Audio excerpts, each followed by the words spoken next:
Well, our chief correspondent, Tessa Chapman, is in the Houses of Parliament now. Tessa, politicians have spent years trying to crack this, haven't they? And now Rishi Sunak seemingly has. Do you think he's pleased this evening?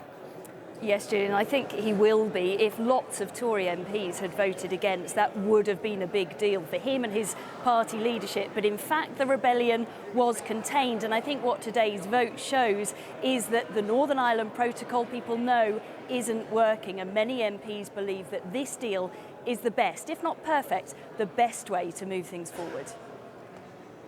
Success for Sunak?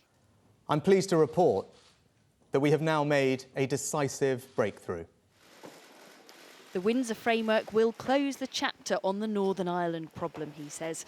And today, the most crucial part of his post-Brexit trading deal, the Stormont break, was given the go-ahead by MPs. Ayes to the right, 515. The noes to the left, 29. On the face of it, strong support for the mechanism enabling Northern Ireland Assembly members to start a process to block new EU laws. I think people who know what they're talking about understand that this is a very, very good deal. Any time over the last 7 years, if we'd been offered this deal as a United Kingdom as the way forward, we would have bitten their arms off. Labour and SNP support was never in doubt, but the Democratic Unionist Party had already said they would not support it. They don't believe it will offer a true veto, nor a good enough deal to get the Assembly running again. Right. I want Stormont restored on a sustainable basis, on a stable basis, where there is cross-community consent and consensus. That does not exist at the moment. Sunak's predecessors Liz Truss and Boris Johnson voted against. It would mean the whole of the UK was unable to properly diverge from EU law, he said earlier, joining the European Research Group of Tory MPs. But what of opinion in Northern Ireland? And recent polling today shows that the majority of people are in favour of the Windsor framework compared to those who are opposed to it. People are wary of the stop-start nature of government in Northern Ireland and just want some stability and to deal with the list of issues that is growing longer by the day.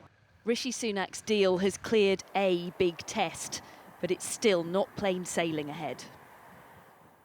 Tessa, it's sort of coming up to 10 years since we first started using the word Brexit. Is that it now? Is it case closed for sort of Brexit-related drama, do you think?